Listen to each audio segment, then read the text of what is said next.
Hello everyone, welcome to Online Help Guide. Today in this video, I'm going to show you how to sign into Ikano Bank online banking account. So without any further ado, let's get started. First of all, open up a web browser.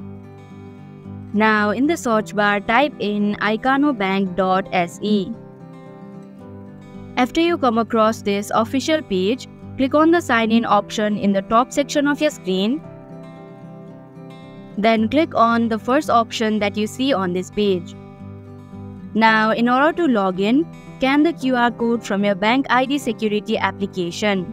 After that, follow through the prompts and fill in the information that is required in order to log in.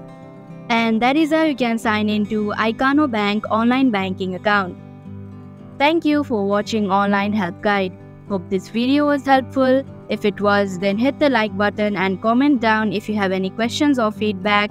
Also, if you are new to our channel, subscribe and hit the bell icon so that you don't miss our upcoming videos.